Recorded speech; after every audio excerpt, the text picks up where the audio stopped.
Assalamu alaikum. This is Abdul Hafiz Maksi, lecturer in Shahid Benazir University, Shahid Mizrabad in Business Administration Department. Corona virus की वजह से हमारी university ने online classes का आगाज 5 अप्रैल से किया था। तो अपने स्टूडेंट्स को गूगल क्लासरूम में ऑनलाइन क्लासेस दे रहा हूँ, मगर स्टूडेंट को कुछ को दुश्वारी हो रही है। वो उनके पास नेट का इशू है, इंटरनेट का इशू है, जो दूर हैं वो ऑनलाइन क्लासेस नहीं ले पा रहे हैं। उनके लिए मैं वीडियो सीरीज ऑनलाइन क्लासेस का इकोनॉमिक्स सब्जेक्ट्स का प्रिंसिपल ऑफ इकोनॉमिक्स का मैं आगाज कर रहा हूँ। और दूसरे वो जो आम बंदे हैं, जो यूनिवर्सिटी के हैं, जो आम बंदे हैं जो सीखना चाहते हैं इकोनॉमिक्स, बिजनेस के हैं, इकोनॉमिक्स के हैं, उनके लिए भी ये वीडियोज हेल्पफुल हो सकते हैं। तो ऑनलाइन क्लासेस में मेरा जो सब्जेक्ट है प्रिंसिपल ऑफ इकोनॉमिक्स, तो अब इसको हम पढ़ेंगे। ये चैप्टर नंबर 3 है। तो इकोनॉमिक्स में हम दो वर्ड सुनते हुए आ रहे हैं, एक है सप्लाई, एक है डिमांड। सप्लाई एंड डिमांड ज्यादातर इकोनॉमिक्स वर्ड यूज हैं, आप लोग सुनेंगे। अब ये जो सप्लाई एंड डिमांड है, दोनों को मिला के मार्केट फोर्सेस कहा जाता है। मार्केट फोर्स इसलिए कहा जाता है कि मार्केट के अंदर जो काम होता है, मार्केट की इकोनॉमी जो वर्क करती है, वो दो चीजों पे बेस पे वर्क करती है, एक है सप्लाई, एक है डिमांड। ये दोनों फोर्सेस हैं जिस पे मार्केट इकोनॉमी वर्क करती है। अब जो माइक्रो इकोनॉमिक्स है, हमने पिछले लेक्चर्स में पढ़ा था कि इकोनॉमिक्स के दो टाइप हैं, micro economics and macro economics. Micro economics eight small level, macro economics at large level. जो इकोनॉमिक्स एट स्मॉल लेवल है, जो माइक्रो इकोनॉमिक्स है, वो है supply, demand and market equilibrium का नाम। अब जो डिमांड और सप्लाई जो मार्केट फोर्सेस हैं, ये इनको मिला के कहा जाता है मॉडर्न माइक्रो इकोनॉमिक्स। अब हम सप्लाई एंड डिमांड जो को पढ़ने से पहले मार्केट को थोड़ा पढ़ेंगे। मार्केट क्या है, क्योंकि मार्केट के अंदर ही मार्केट फोर्सेस हैं, मार्केट के अंदर ही फोर्स है डिमांड एंड सप्लाई। अब इन फोर्स को, जो मार्केट के अंदर जो फोर्सेस हैं दोनों, इन फोर्सेस को पढ़ने से पहले हम मार्केट को पढ़ेंगे। अब मार्केट क्या है? Market is a group of buyers and sellers of a particular good और सर्विस। मार्केट क्या है? एक ऐसी जगह है जहाँ पे बायर्स एंड सेलर्स आते हों, बायर्स और सेलर्स आते हों किसी गुड्स और सर्विस के हवाले से, तो उस जगह को, उस प्लेस को कहता है मार्केट। अब हमने डिमांड और सप्लाई को पढ़ा था, मार्केट फोर्सेस को। डिमांड एंड सप्लाई क्या है? ये दोनों बिहेवियर हैं लोगों के। ये बिहेवियर हैं जिन बिहेवियर पे दोनों मार्केट के अंदर इंटरेक्ट करते हैं एक दूसरे से। सप्लाई एंड डिमांड क्या है? These are behaviours through which interact with each other buyers and suppliers in market।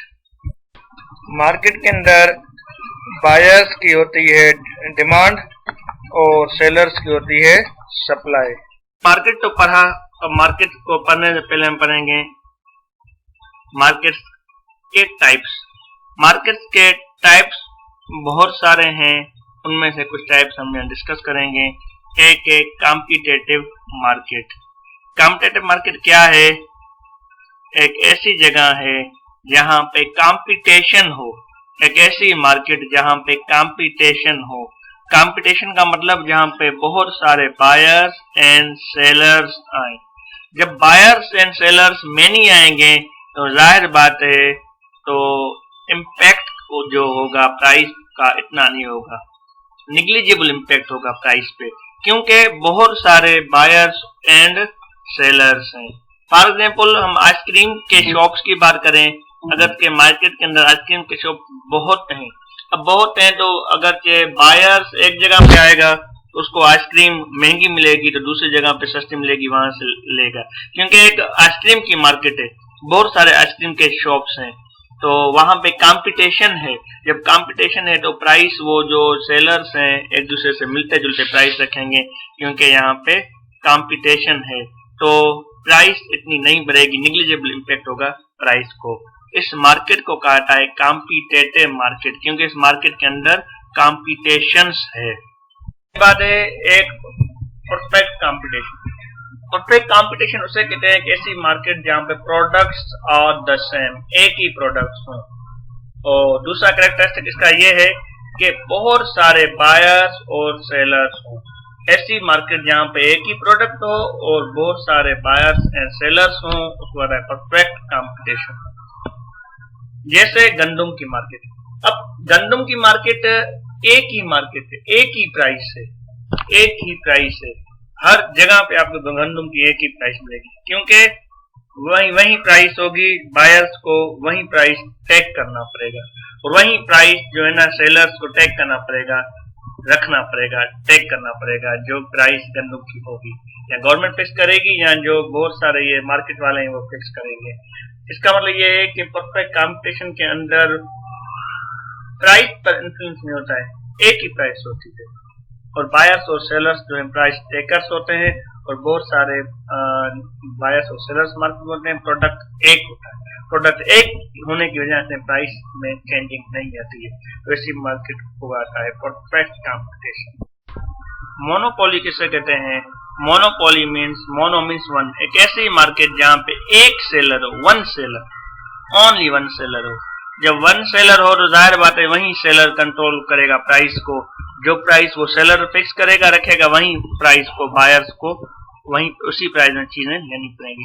For example city की केबल, अब सिटी की केबल एक ही वन केबल नेटवर्क है पूरे सिटी में, अब जाहिर बात है उसकी अपनी प्राइस होगी, वो जो प्राइस रखेगा वही प्राइस हमें जो है ना टैग करना पड़ेगा, बायर्स को टैग करना पड़ेगा, क्योंकि एक ही केबल नेटवर्क है। इसे कहता है monopoly. Mono mean one, one seller, ऐसी मार्केट जहां पे वन। अब उसके बाद है दूसरा oligopoly. Oligo means few, few sellers हो। Mono means one, oligo means few, एक ऐसी मार्केट जहां पे फ्यू सेलर्स हो। जब फ्यू सेलर्स हो तो जाहिर बात है उस मार्केट को कहता है ओलिगोपोली। जैसे है एयरलाइन या बस रूट, अब कुछ बस के रूट हैं तो जाहिर बात है उनके अपने प्राइस होंगे जिनको भी हमें टैग करना पड़ेगा। जाहिर बात है कुछ बस वाले उनके एक ही प्राइस होगी जो हमें टैग करना पड़ेगा। या एयरलाइन, एरोप्लेन, या हमारे रेलवे वाले हैं, ठीक है ना, ट्रांसपोर्ट हो गया। ट्रांसपोर्ट के अलावा कुछ और चीजें भी ऐसी होंगी जिनके कुछ सेलर्स हों तो उसे कहता है ओलिगोपोली। यहाँ पे इतनी कंपटीशन नहीं होगी क्योंकि ज्यादा नहीं है।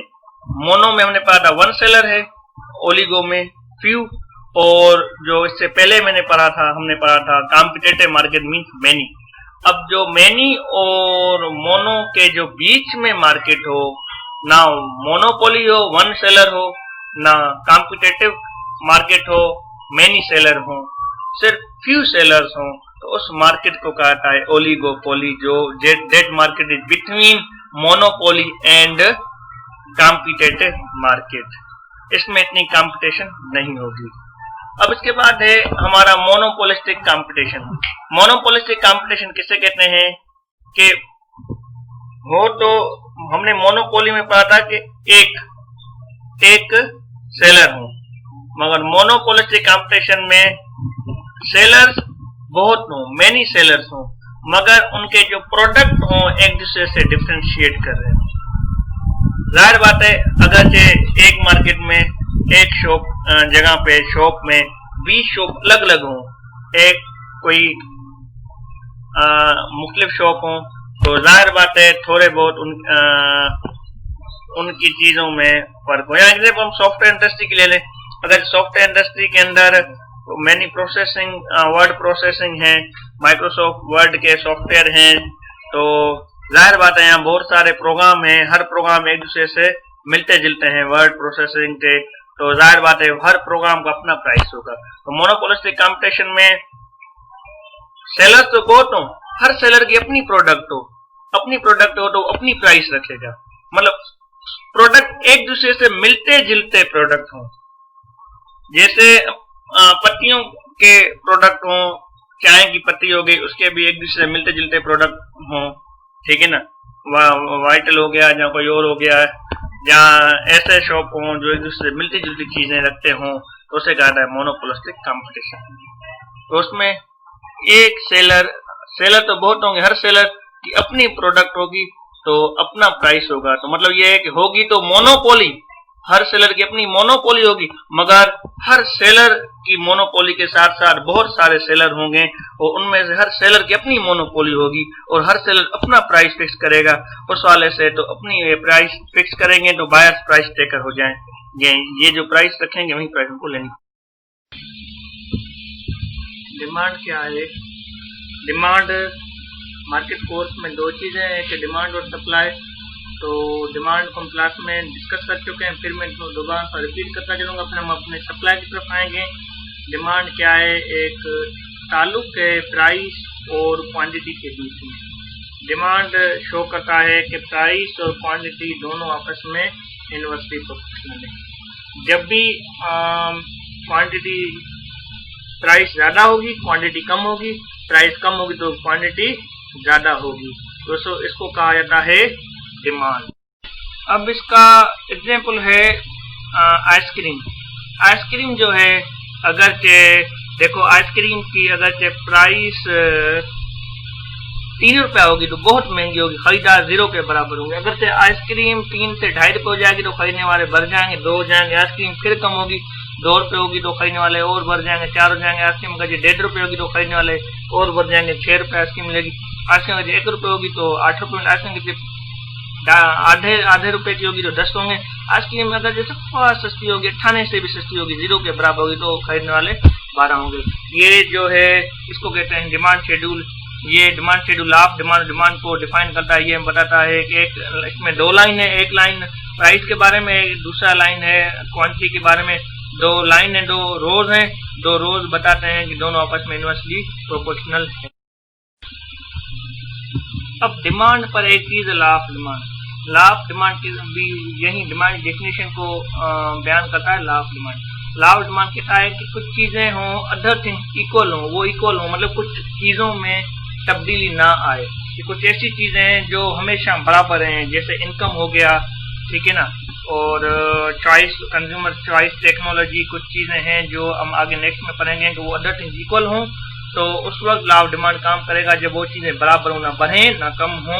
तो लॉ ऑफ डिमांड किसे कहते हैं कि प्राइस उल्टी निस्बत रखता है क्वांटिटी से जब अदर थिंग्स इक्वल हों, तो उसे कहता है law of demand. For example कि अगर मेरी इनकम 1 लाख रुपए है तो जाहिर बात है मैं अफोर्ड कर सकता हूँ, जितनी प्राइस ज्यादा होगी तो मैं क्वांटिटी कम लूंगा, प्राइस कम होगी तो क्वांटिटी ज्यादा लूंगा। यहाँ पर लॉ ऑफ डिमांड काम करेगा।